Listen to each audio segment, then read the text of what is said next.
llamo Joshua. Soy soldado de infantería de una unidad militar privada cuyo nombre no recuerdo.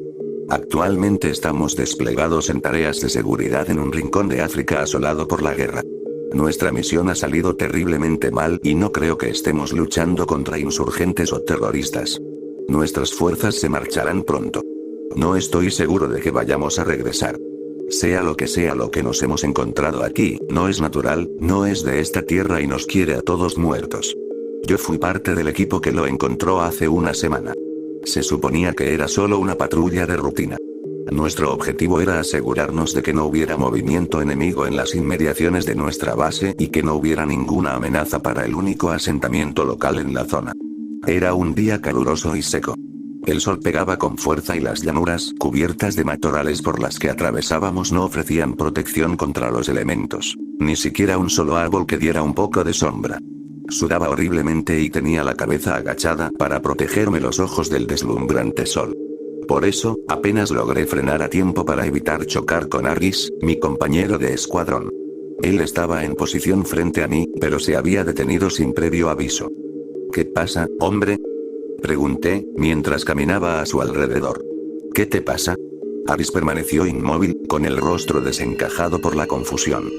Algo anda mal con mi radio, Josh, respondió por fin. Me acerqué más y enseguida escuché lo que quería decir. Su radio emitía unos extraños chirridos, mezclados con un zumbido agudo. ¿A qué se debe el retraso?, gritó alguien más adelante. Nuestro superior, el sargento Buritt. Maldije por dentro. Buritt era un hijo de puta duro y no quería que pensara que estábamos holgazaneando. Fallo en el equipo, señor, respondí rápidamente. La radio no funciona bien. El sargento Buritt se acercó a nosotros. El resto de la patrulla, unos 5 hombres, nos miraba con enojo.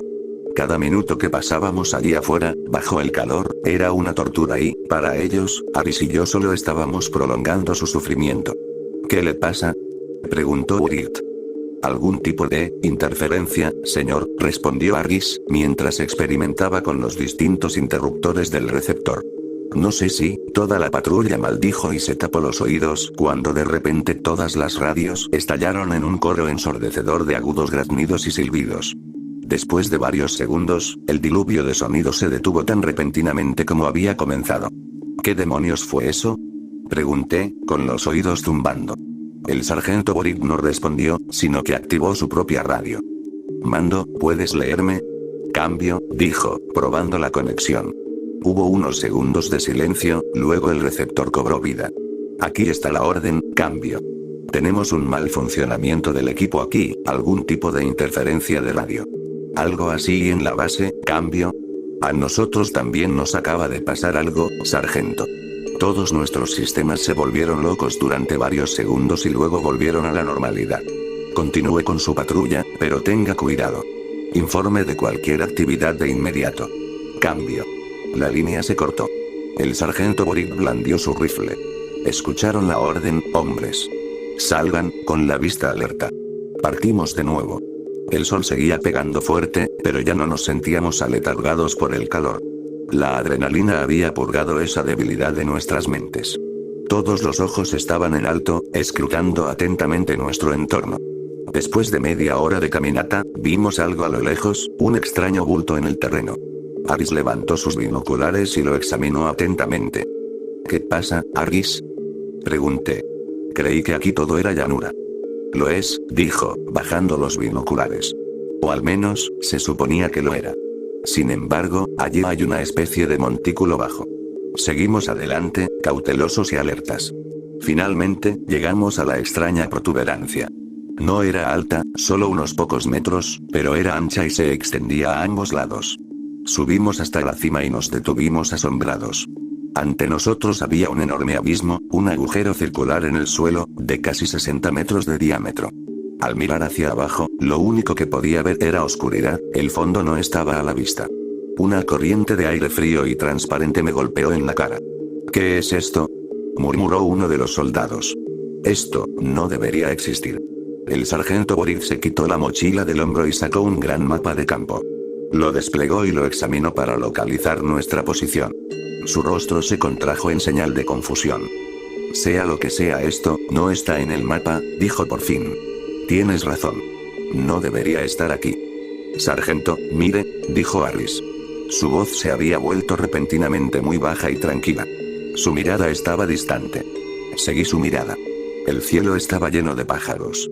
No sabía de dónde habían salido tan rápido. Las bandadas volaban en círculos y se expandían formando patrones extraños, como nada que hubiera visto antes. Mientras observaba, un pájaro dejó de batir las alas y se lanzó hacia abajo. No fue un descenso controlado y elegante. Cayó como una piedra, dando volteretas y dando vueltas sin control, graznando y chillando. Cayó en picado en la oscuridad del pozo y desapareció. Otro lo siguió. Luego otro. Se sumaron más. En menos de un minuto, el aire frente a nosotros se llenó de cuerpos que caían, todos inmóviles como piedras mientras se precipitaban hacia la oscuridad del abismo. Se están matando, susurró uno de los soldados. Se están matando, joder, tío. Regresamos directamente a la base. El sargento Boric informó inmediatamente del abismo, por supuesto. La confusión no hizo más que aumentar. El agujero no solo no estaba en nuestros mapas, sino que tampoco aparecía en ninguna de las imágenes satelitales de la zona y ninguna patrulla anterior lo había notado. Fue como si hubiera aparecido de la nada en los pocos segundos que pasaron hasta que se estropearon todos nuestros dispositivos electrónicos. Las teorías estallaron como un incendio. ¿Era una base insurgente? ¿La habían escondido de alguna manera? Parecía la explicación más lógica, por muy inverosímil que fuera. El abismo pronto se hizo conocido como 22-51-99 por sus coordenadas. Cuando Brig terminó de informar al mando, la noche se acercaba rápidamente y había poco tiempo para formular una respuesta. Cuando el sol cayó, tiñendo las llanuras de naranja y rojo, 2 transportes de tropas partieron de nuestra base. Se enviaron 20 hombres para vigilar el 22-51-99 hasta la mañana siguiente. Además, estaba rodeado de cables trampa que se activaban con el movimiento. Si algo se movía a su alrededor, lo sabríamos. Pasé la tarde comentando nuestros hallazgos con Harris en nuestra tienda de campaña. Estaba tan estupefacto como yo por la situación. ¿Cómo demonios puede alguien mantener en secreto un lugar como ese? Me preguntó, con el rifle desmontado en el regazo. ¿De dónde sacarían los lugareños ese tipo de tecnología? No lo sé, hombre, respondí, encendiendo un cigarrillo distraídamente. Sea lo que sea, lo averiguaremos mañana. Probablemente enviarán a alguien allí para hacer un reconocimiento y entonces lo sabremos. ¿Qué pasa con esos pájaros? Fue muy extraño. Harris se encogió de hombros. Tu suposición es tan buena como la mía. Quizás de ahí salen algunos vapores que los paralizan o los confunden. Supongo, respondí con cautela. De todos modos, continuó Harris, al menos está pasando algo interesante. Ha pasado demasiado tiempo desde, la solapa de nuestra tienda se abrió de golpe y nos pusimos firmes cuando entró el sargento Boric. ¿Sargento, qué? Comencé. Prepárense ahora, soldados. Nos vamos. Muévanse. Dio media vuelta y salió corriendo de la tienda de campaña. Ambos nos pusimos en acción, nos pusimos el equipo y nos echamos al hombro las mochilas preparadas. Cuando salimos corriendo hacia la noche, nos vimos rodeados de una actividad agitada y ansiosa. Toda la base estaba en pie, hombres y mujeres corriendo de un lado a otro, preparando equipos y vehículos. ¿Qué está pasando? Le grité a Harris. No lo sé, hombre, respondió. Pero no me gusta. Nos unimos rápidamente al resto de nuestra unidad, los últimos en hacerlo. El sargento Boric nos dirigió una mirada fulminante antes de aclararse la garganta y dirigirse a todo el escuadrón. Hace 12 minutos, los sensores de proximidad de 22-51-99 se activaron. Todos, en toda la circunferencia, al mismo tiempo. La unidad enviada para protegerlo informó de movimiento, antes de que sus radios se apagaran. Boric permaneció en silencio durante varios segundos y, en la oscuridad, estaba casi seguro de que estaba temblando. ¿Qué había oído en su sesión informativa que le hizo reaccionar así? Nuestras órdenes son entrar, asegurar el lugar y encontrar a nuestros compañeros desaparecidos. Estad en alerta máxima. No estamos seguros de a qué nos enfrentamos allí. Nuestra unidad fue llevada a la parte trasera de un camión y rápidamente salimos hacia la noche. No éramos los únicos. Nuestro vehículo era solo uno entre docenas. Cientos de hombres estaban siendo movilizados. No pasó mucho tiempo hasta llegar a 22-51-99. Cuando el camión se detuvo, saltamos de la parte trasera con las armas en alto y escudriñamos la noche. El montículo que rodeaba el abismo se alzaba sobre nosotros en la oscuridad. Nos pusimos en marcha, pero la escasa visibilidad y nuestra propia cautela ralentizaron nuestro avance. Cada sombra, cada seto de matorrales que se balanceaba parecía ocultar el movimiento de un enemigo. Algo pálido frente a mí me llamó la atención. Levanté mi arma y murmuré algo por la radio. Tengo algo, me acerqué lentamente al objeto. Al principio no pude distinguir ningún detalle, pero a medida que avanzaba, la forma se fue definiendo. Un hombre, tendido en el suelo, estaba desnudo, sin ropa ni equipo. No se movía. Corrí hacia él. Necesito un médico en mi ubicación de inmediato. Grité por la radio con el corazón acelerado. Detrás de mí, podía escuchar pasos mientras el resto de mi unidad se acercaba para cubrirme. Me arrodillé junto a la figura que yacía boca abajo, pero no se movió. El hombre estaba boca abajo y me estiré debajo de él para darle la vuelta. Mientras movía su cuerpo, mi corazón se desplomó. Hacía frío. Demasiado frío. Ningún ser vivo podría tener tanto frío. Mando, mi voz se fue apagando. La forma en que el cuerpo se había movido cuando lo di vuelta, la forma en que se había sentido, había sido extraño. No podía precisar por qué. Con una oleada de repugnancia y horror, me di cuenta de por qué. El cuerpo era terriblemente blando, flexible, las extremidades se doblaban en ángulos grotescos, como si estuvieran hechas de goma. El cuerpo no tenía huesos.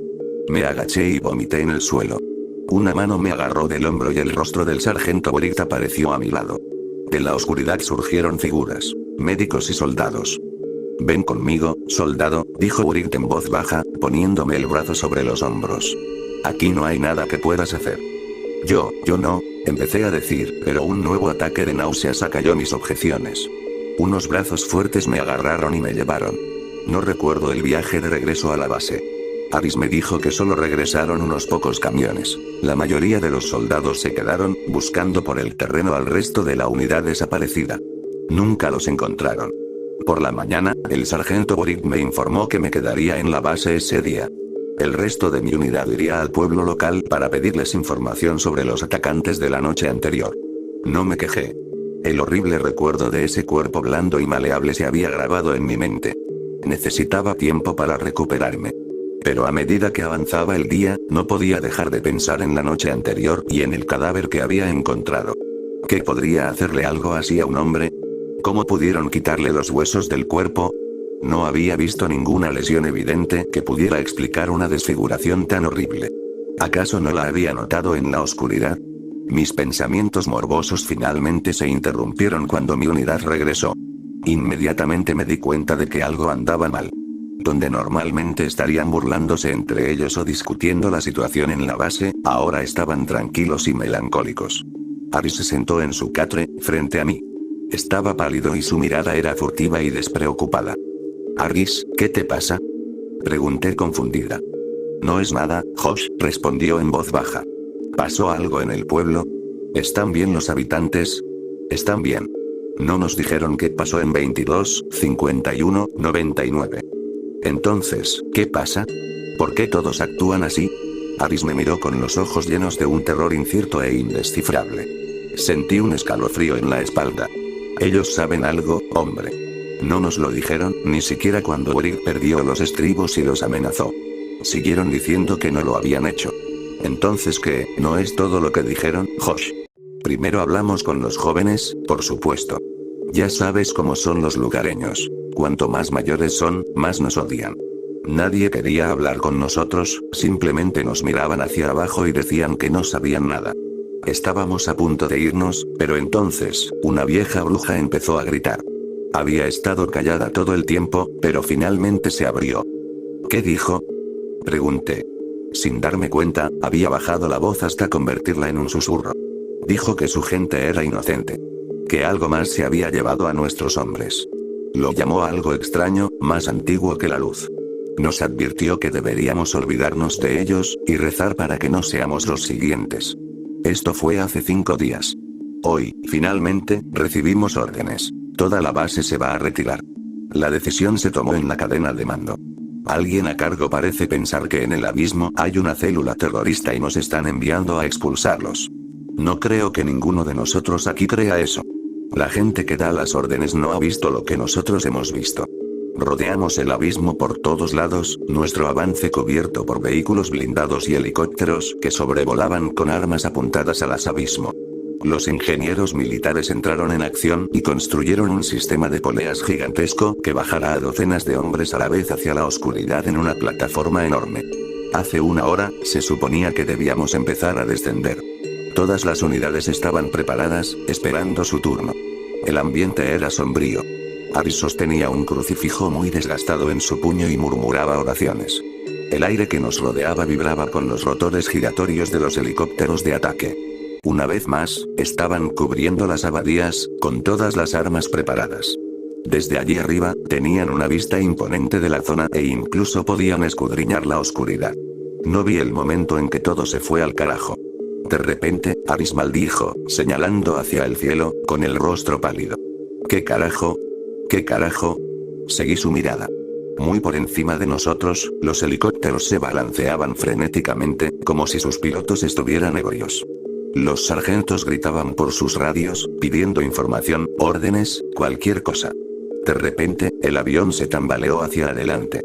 Tirados como marionetas por un titiritero loco, se dirigieron hacia el oscuro abismo. Uno por uno, los pilotos detuvieron sus rotores y cayeron sin gracia hacia la oscuridad. Sea lo que encontramos aquí, no es natural. No es de esta tierra.